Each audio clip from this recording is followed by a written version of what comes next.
Good evening everyone. मैं अंशुल आपके साथ एक नई सोच से। आपने कल हर साल की तरह इस साल भी होलिका दहन का त्यौहार बहुत ही इंजॉयमेंट के साथ हंस करके गा करके थोड़ा बहुत वहाँ डांस कर करके मनाया होगा। और मैं उम्मीद भी करता हूँ कि आपको त्यौहार इसी तरह से मनाना चाहिए। लेकिन आपको जान करके कैसा लगेगा कि अगर मैं आपसे कहूँ कि खुशियाँ आपकी हैं ही।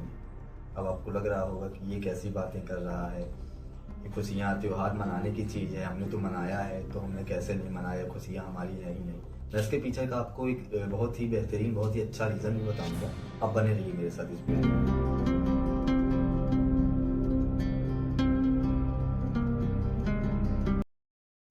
साथियों गौर कीजिए आप मेरी बात में।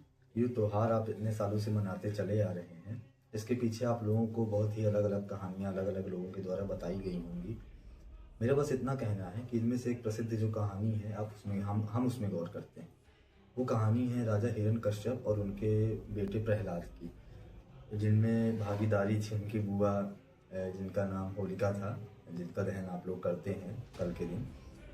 मेरा बस ये कहना है कि आप लोग देखिए कि अधर्म और हिंसा, जिसके पास अपनी एक निजी शक्ति थी, मैं बात कर रहा हूँ यहाँ पर होलिका की, जिसके पास अपनी एक निजी शक्ति थी कि उसके ऊपर आग नहीं लगाई जा सकती है, उसको उसके पास भी जब सत्य गया, मतलब प्रहलाद को जब उसके पास भी बैठाया गया, तो उस अधर्म को भी सत्य के आगे घुटने टेकने पड़े।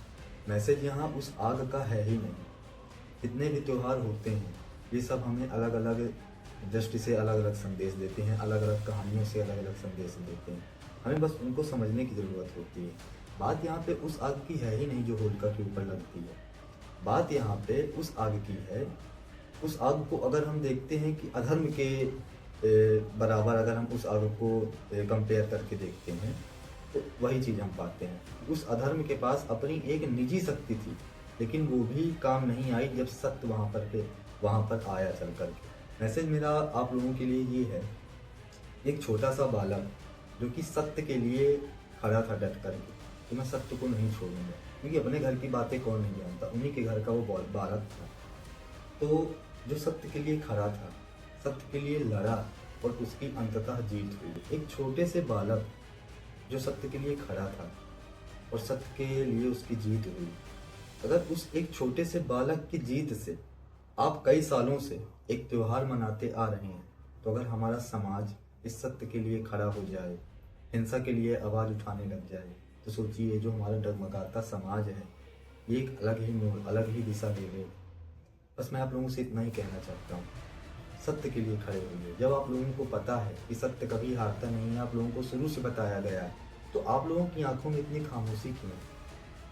बस मेरा यही मैसेज है। मेरी सोच अच्छी लगी हो, चैनल को सब्सक्राइब करें, वीडियो को लाइक करें, इसे शेयर जरूर करिएगा। धन्यवाद।